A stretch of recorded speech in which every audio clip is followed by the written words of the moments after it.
Okay, thanks so much. Hi, everybody. Delighted to be here today. So I'm just going to do kind of a quick tour, give you some ideas, but then in the Q&A or a coffee, if there's anything I can help anybody with more than that, then feel free. So the broad structure of what I'm going to talk to you about today is why citizens' assemblies. So Eve obviously talked to you a bit about that, but I just briefly give you some of the context in Ireland about why we first went in this direction. A little bit about the topics. We've done a large number of topics, as you'll see. A little bit about kind of connections with politicians and policymakers, what's hard, what's easier, and then a little bit about kind of connections with the mass public and the mass media. So that's my my broad structure today. So the first part is, you know, why citizens' assemblies in Ireland. So the background in Ireland, as in I think in so many other countries, was essentially one of crisis. So after the 2008 recession, which hit obviously all European countries, Ireland was one of the group of so-called pigs: Portugal, Ireland, Greece, Spain, and Italy, where the Troika came in. So the IMF and the World Bank came in to run the economy, and the local politicians didn't really have much policy-making input.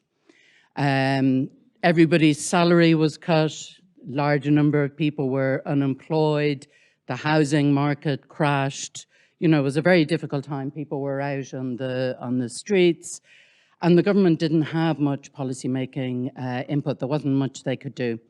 So a group of political scientists, myself and several colleagues, David Farrell and others, started a thing called political reform, where we talked about, well, why was Ireland one of the pigs? And one of the things was that our policy making was so centralised, and really that the government listened all the time to vested interests, so to bankers, to builders, but not to citizens. So he said, look, one of the things is, you know, the government should start listening to citizens and putting citizens' interests ahead of the interests of the usual stakeholders and vested interests that have been very much part of policy making at that point.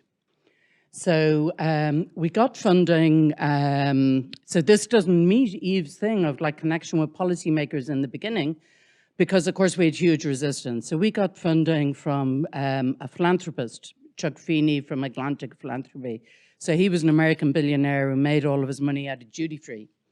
But he was spending it on universities and early childhood and basically progressive causes.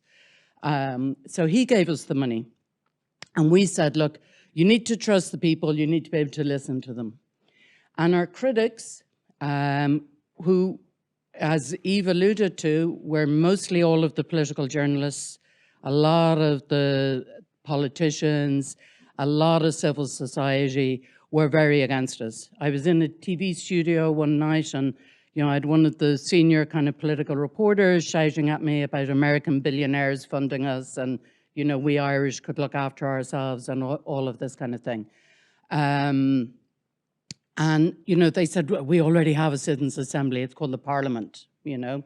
Or, you know, you can't trust people, you know, it'll be the crazy people with green biros who are going to turn up, you know, or maybe those sensible Canadians and Dutch people can do it, you know, because they'd already done it about electoral reform. But like Irish people are mad, they drink too much, they'll never get anything sensible out of Irish people, you know, all of these kind of reasons.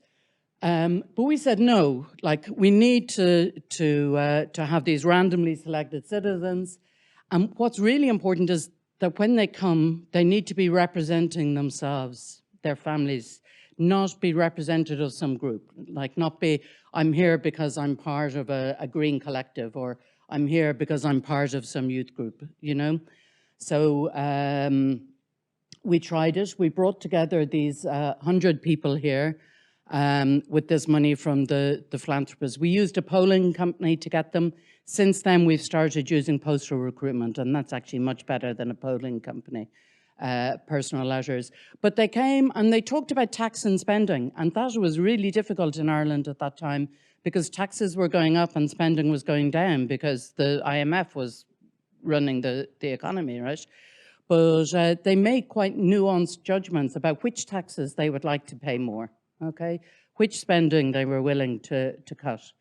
And so actually the politicians couldn't believe that citizens could actually listen and make those kind of trade-offs and kind of go, this is the kind of tax that we're willing to pay, this is the one we don't like paying, you know, this is the spending we're willing to cut, but not this. So they didn't want to cut education spending, but they were quite willing to cut central government services, you know, so there was different things like this.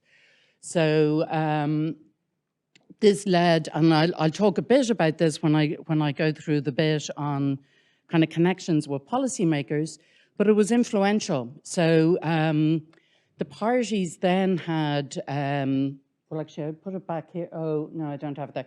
So the parties all put then sections on political reform into their manifestos in the 2011 election. Because remember, again, there was very little that they could do. So political reform was something that they could promise. Okay, the people were really against the politicians, so promising to reform themselves was a way to get votes. And then, of course, in coalition negotiation, like most European countries, you get bits from everybody's manifestos in the coalition.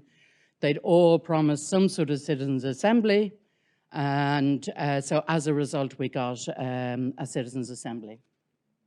So we had the first one, it was called the Convention on the Constitution from 2012 to 2014. And its most famous case was probably marriage equality. So we became the first country to vote by popular vote for marriage equality. Then the next one, the Citizens' Assembly in 2016 to 2018, was where we got rid of the ban on abortion. So we legalized abortion in the Constitution. That's the case study up here. But there was also, it was the first Citizen Assembly on climate change in Europe as well. A short one. Then in 2020 to 2021, we did one on gender equality, because we have, our constitution was written in the 1930s, and there's dreadful provisions like a woman's place is in the home, okay? And then in 2022, so at the moment we've just finished one on local government in Dublin, and there's a really nice one on biodiversity happening, and also one from about children in biodiversity, which is really cool and nice. But there's all sorts of different issues, and I can talk to people about this. So some of these led to referendums. This is an easier choice sometimes than when you're trying to push something through legislation, but others were legislation. Some of them with polling company recruitment, others postal recruitment. I would definitely recommend postal when you have the experience of both. Some of them were broad issues and some were narrow. So there's lots of lessons from them that I'll go through. So the first thing is which topics are suited. So you can have very detailed topics like electoral reform. So these were some of the first citizens' assemblies in British Columbia, Ontario, the Netherlands. But like in British Columbia, the citizens were there for 8 months learning about electoral systems before they did it. Like, wow, you know what I mean? They all could have written a PhD on electoral systems by the time they were finished. So it was kind of insane, you know? And really, really detailed.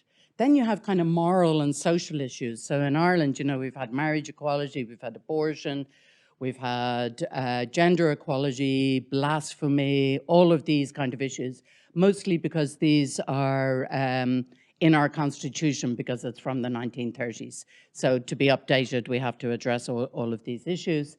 And then there's kind of policy and those sort of issues. So we have climate and biodiversity, and then obviously that's where a lot more has been happening.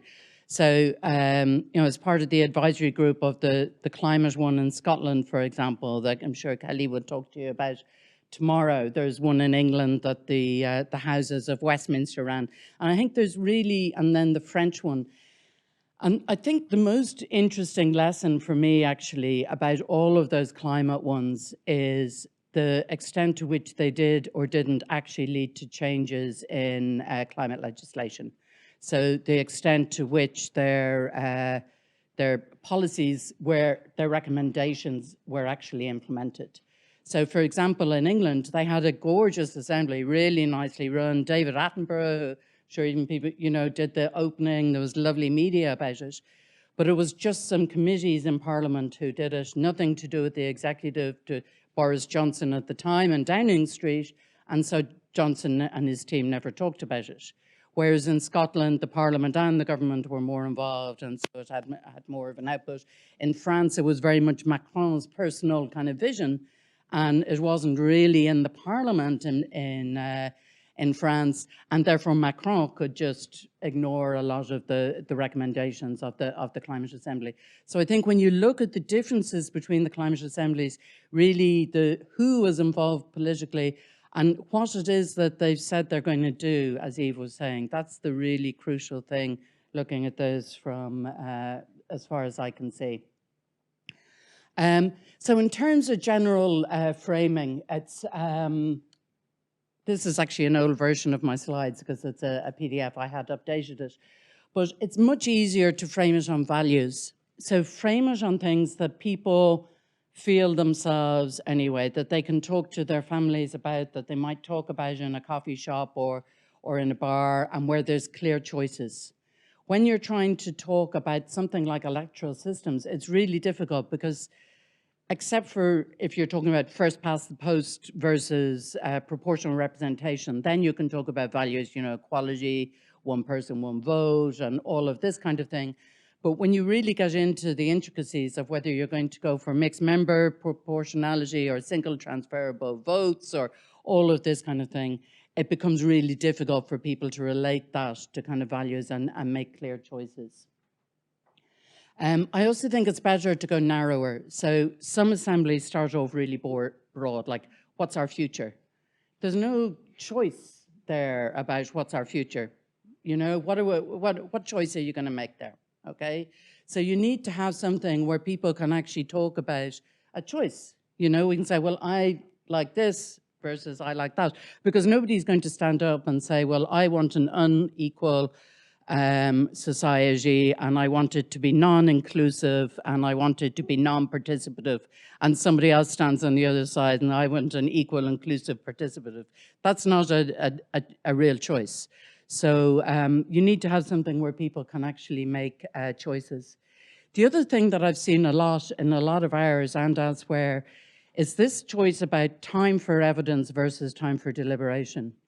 And like the inclination of people designing these things is, the citizens need to know so much. So we need to have all of these experts come in and tell them all of this. And they're so busy pumping information into people that they forget that the people need time to deliberate, time to talk to each other. So you'll see the very nice balance that you all have in this room that even the FITE team have designed, where you have almost as much time for, or if not more time for deliberation, as somebody like me trying to fill your head with information. And for, ordinary citizens, this is really important. They really need that time to build the bonds. So you have to step back from the inclination of so many designers to like just pump in more information, okay? More is not necessarily good at all in this type of thing. The other thing is different types of evidence. So in Ireland, we're very clear now that we have experts. So we have somebody like me who's a professor in something and stands up and goes, blah, blah, blah, blah, blah, okay? And half the people go, I didn't finish my school, like never mind go and do an undergraduate degree in university. Who's this person? I don't relate to them at all, okay? So it's very important to also have people's personal experiences. So, when we looked at abortion, we had women in the room who'd had very difficult pregnancies where a baby was dead and they had to travel to England to have the abortion, and they stood up very bravely and told their story and their personal experience of this.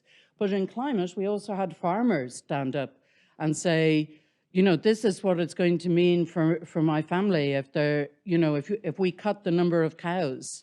Okay, we already exist on a very small amount of income. If we cut the number of cows, this is really going to impact my family, my neighborhood? Already our village is subject to a lot of immigration. So people listen to other people's experiences as well as the expert evidence. So I think it's a mistake to just focus on the expert evidence.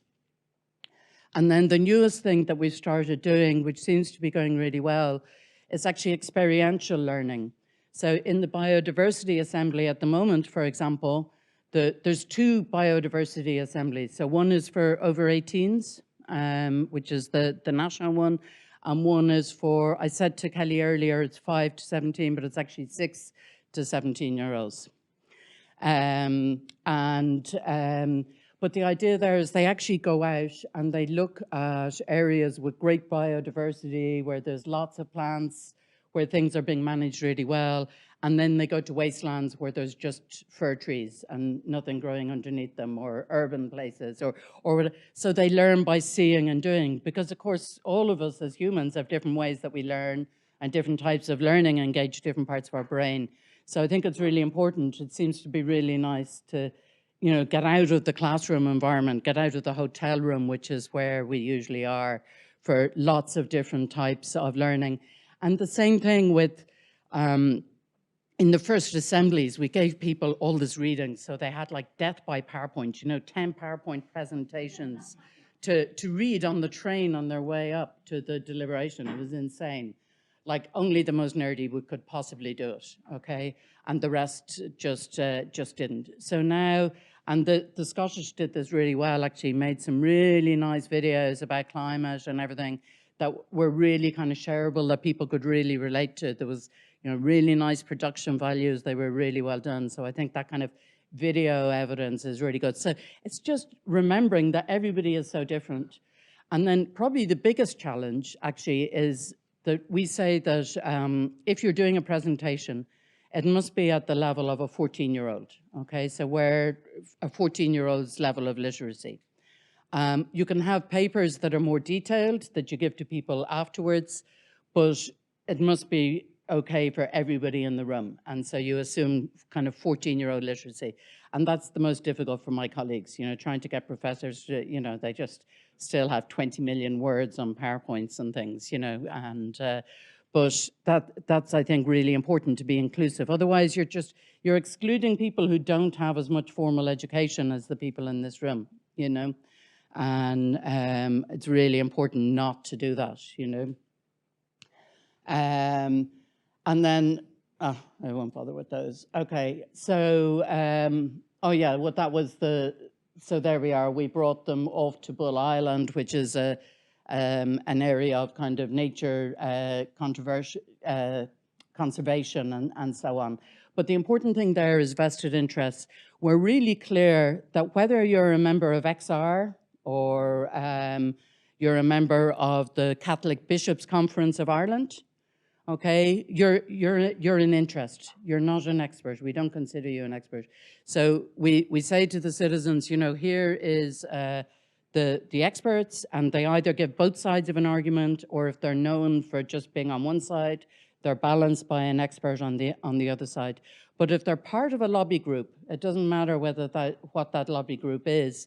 We say these people are vested interests. They're part of a lobby group. It's important to hear what they say, but we know who they are. So, for example, on abortion, we had one session with a big long table at the front of and it is like a wedding, because it's actually in a big hotel in Dublin where people do have their weddings. So they are sitting at round tables, and there is all of that. And so the big top table where normally the bride and groom and their family are in Irish weddings, were all of our interests. So it was one end here, we had Colin O'Gorman, who's head of Amnesty International in Ireland. He's a gay man who has 2 adopted children. And at the other end, we had the Catholic Bishops' Conference and the Knights of Columbanus, who are 2 very conservative Catholic organizations who were very against the idea of marriage equality. But they were all interests, so they all got up to stand and say what they did, but none of them got to kind of present on their own. But what the interesting thing was, like what Colin and the other kind of activists from Amnesty and other places learned in that marriage equality one, in the beginning, they were really against it. So they were some of the people trying to lobby the government and say, please don't put marriage equality to a citizen assembly. God knows what those citizens will do. You know what I mean? We've been campaigning on this for 20 years. They could turn it all back, you know, they could do anything. But what they learned from actually being there was that it was really powerful having ordinary people speak. So for example, they found 2 young adults,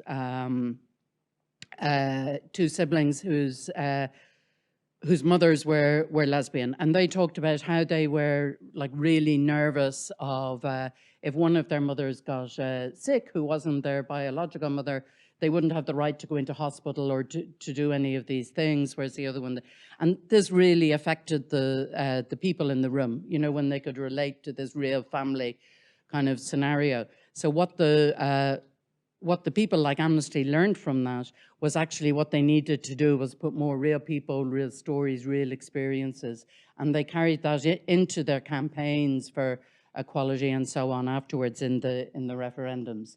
But they were clearly there as an interest, not as an expert, you know, even though they were Amnesty International. So then I said I'd talk to you a bit about connections with policymakers. So the very first one, there's a much younger me, that's David Farrell, who's a professor in UCD in Dublin, one of my colleagues. And in the middle is actually a woman who should get an awful lot more credit than she usually does, called Caroline Erskine. And for anybody at the very beginning of this kind of process in their country, somebody like Caroline is actually really essential. So it was Atlantic Philanthropies who suggested to us we needed somebody like Caroline. So Caroline had been a political correspondent in Irish National Radio, RTE. So she knew all of the journalists and she knew all of the senior politicians. She could pick up a phone to any of them and have coffee or have lunch. So she was really key in sort of saying to people, look, it's not that mad. Give them a chance. You know, have a look at the report. And then afterwards, you know, when we did the report, we brought it into all the politicians and showed them, look, Irish people aren't that mad. They can actually do this thing, okay? So it was really important to have somebody like Caroline on our team. And the other person was a guy called Fiach McNeill, who was the head of our National Theatre. So he was a brilliant performer, but he was kind of the chairman of it. But again, he was kind of apolitical, but he knew everybody. He was well respected in a lot of elite policy-making circles and things. So it was really good in this first one to have people like Caroline and Fiach on our team. Then in the second one, now at this stage, the government had actually set this up, the Convention on the Constitution, okay? But what they decided was that 1/3 of the members were going to be politicians. So we had 66 citizens and 33 politicians in this assembly. Now, a lot of people were really, really nervous about this. You know, the politicians are professional communicators. They're going to dominate all the table discussions. You know, we're never going to be able to get anywhere with it. But actually, it was Ken Carty who Eve chatted about at the last assembly. Ken had been very much as well part of us. Ken had written a book about Irish politics, and everybody always thinks anybody who writes about Irish politics who isn't Irish is fabulous. So we brought Ken in to, you know, talk about the possibility of sortition to all the politicians before this. But Ken said, no, this is actually really good because for a first time, because what went wrong in British Columbia is that they had this fabulous sortition, this amazing process. Citizens spent 8 months learning about electoral systems, really did an awful lot of very detailed work. It went to referendum and it was defeated. Why? Because the politicians imposed a supermajority, because they didn't like it, and because they campaigned against it. And the reason they did that is they didn't feel the connection with it, okay? The Assembly in British Columbia had done everything they could to keep themselves pure, to keep themselves insulated from political influence because it was such a political topic. And as a result, the politicians hadn't bought in at all. So Ken said, no, this will be good to have the 33 politicians in the room. And it turned out he was right. So I'll be able to show you some of the evidence, but what it meant was that there were very senior politicians in the room at different times, like the the Minister for Justice, the Minister for Foreign Affairs. Jerry Adams was there, if any of you know him from Sinn Féin. Mary Lou MacDonald, who's the current leader. So very, very serious, very senior politicians were in that room. But the amazing thing was, at the round tables, they pretty much shut up and just talked when they were invited in, okay? Now, what we had is not just facilitators, but we had facilitators and note takers. So the note taker was there to write down like how much everybody was speaking and when they were speaking and all of that, which freed up the facilitator to just facilitate. So obviously that's a budgetary thing, but if you have the budget for it, I'd highly recommend it. But we found that, and I'll show you some of the evidence, that the politicians didn't dominate. Now, as soon as, like when you go to plenary sessions, so in an Irish Assembly, if this were an Irish Assembly now, right now the TV camera would be there and it would be on, right? And you would see me speaking, you would see all of you sitting there. The people who are really shy would be put at these sides of the tables, so you just see the backs of their heads. The others can be on the other sides of the tables. Then when you start talking to each other, like you're going to do soon, the TV camera goes off. That's when the politicians behaved. And then afterwards, when you have your Q&A, the TV camera comes back on. So of course, no politician can resist a TV camera, so they all get up and talk and dominate the plenary sessions. So there's a trade-off, you know. But it did build trust. It meant that they were on the inside. They could see how it worked. They could see that it wasn't manipulated in one direction. They felt they had some ownership of it. So I think that really helped with kind of getting more of it in Ireland, was actually having them in the room. So the way they moved afterwards when we went to abortion is, for the important ones, they set up special. They didn't come into abortion, I think, for two reasons. One, they already had trust because they'd been in marriage equality and all of those. There was 8 issues in the first one. But second of all, abortion was so toxic. And, you know, they like really unpleasant mail, a lot of very unpleasant imagery, and, you know, a lot of American pro-life activists put money and visits into Ireland to try to influence this. So it was pretty horrible tactics. So they didn't want to be in the room. So they set up a special all-party committee. And the only job of that committee, it was a new committee, the only job of that committee was to consider the report of the Citizen Assembly. So that committee took the report of the Citizen Assembly. They called a lot of the same people. They called some new people. They deliberated. They took 6 months to do that. So they could do it in even more depth than the Citizen Assembly could do. And then they issued their report about which parts of the Assembly they agreed with, which parts they disagreed with, and what they wanted to do. And, you know, they agreed with 90% of it, and then some bits they kind of wrote back on. But the same happened with climate change. There was an all-party committee on climate change after our climate assembly, and that led to, we followed Westminster into declaring a climate emergency. Ireland had been a climate laggard, like one of the, because the farming lobby is so strong in Ireland. And then for gender equality, the committee is sitting at the moment. So that's important. And then right now we're kind of back to the future. So with the Dublin one, which is just finished, they said, no, you had to have 17 local councillors in the mix. And I was on the advisory board, I can tell you that I don't think it worked. I don't think it was a good idea. And I'll show you why. It's because it was actually about their jobs. It wasn't about policy that wasn't theirs. It was actually about how they were going to be elected, how much money they were going to be paid, what sort of powers were they going to have. Okay, so I don't think this isn't then a deliberation which you can possibly expect them to enter into in good faith. It's not about, you know, what climate action will we take or how will we save biodiversity. So I don't think that worked at all. You can see them there. There's the chair of the assembly on the left outside the hotel, and there's all of the mayors lobbying him, okay? Because, of course, that's what they're going to do.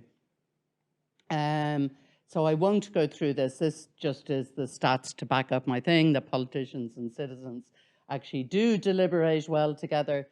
And then just to say quickly then about the kind of links with the media.